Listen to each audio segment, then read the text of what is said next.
سلام بینندگان عزیز و گرامی قدر.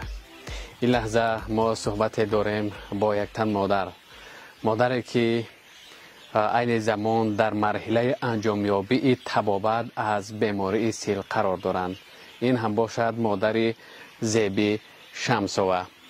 ابتدا شما را خوش آمدید میگوییم به این برنامه.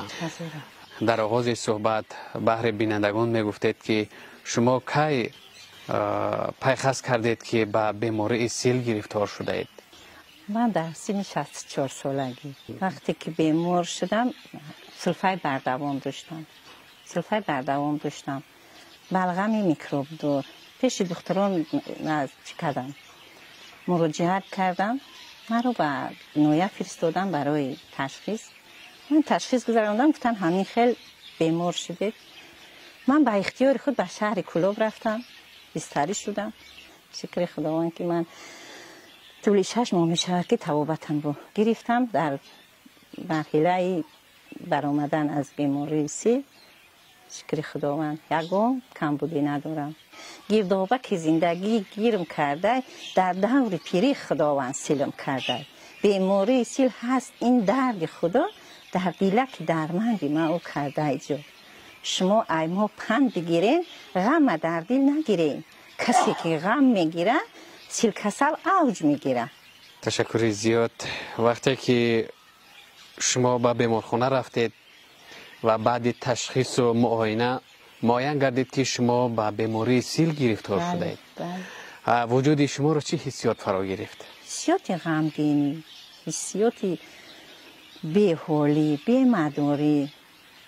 تشکر زیاد. طبیبان با شما دل برداری میکردن که من گمان نمیکردم که میرم و من در اونجا اینقدر طبیبان خوب میبینم، اینقدر مثال گپ که خیلی یگان کم بودین.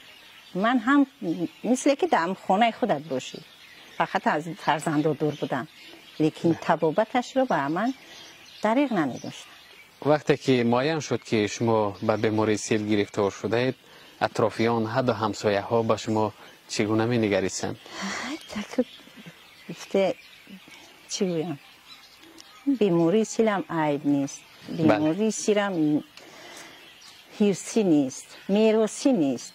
از هوا میکروب به آدمیزاد چیز می شود، باید پیشگیری نماییم.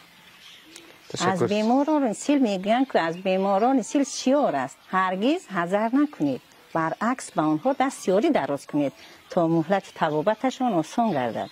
بیماری سیل البته طبابت شونده است. می گفت نبی اهل جنت 4 است، دیدار خش زبان خش گفتار است. 3 دلی نرم، 4 دستی سخا، رحمت به کسی که این 4ش یار است. می گفت نبی که اهل دوزخ 4 است، دیدار بد و زبانی بد گفتار است. 3 دلی سخت، 4 چشمی بخیل، لعنت به کسی که این 4ش یار است. من امروز می فخرم همچون مادر تاجیک، من از طبیبان امروز از شما فرزندانی که به دیدار بینی من آمده من فخر میکنم. شکر این دوران پیری میکنم، شکر این استقلال و وحدت میکنم، شکر پیشوای ملت میکنم، شکر فرزندان خوب و طبیبانی که من طبابت میکنم. البته من درد خودم را حس نمیکنم، گمان میکنم من طبابت یافتم، شفا یافتم. تشکر زیاد. اونهایی که به بیماری سیل گرفتار هستند و پنهان میکنند، بگمانم که اگر سری وقت مراجعت کنند هم خود طبابت میوند هم اطرافیان را سرایت نمیکنند. بله، همچون مادر توصیه میدیم که به دکترانی نوع هم مراجعت نمایند، سری وقت داروهای خود را استفاده برند. لیکن از داروهایی که ضد بیماری سیل هستند هرگز دست نکشند، آنها را استفاده برند، هرگز دل خسته نباشند، دل شکسته نباشند.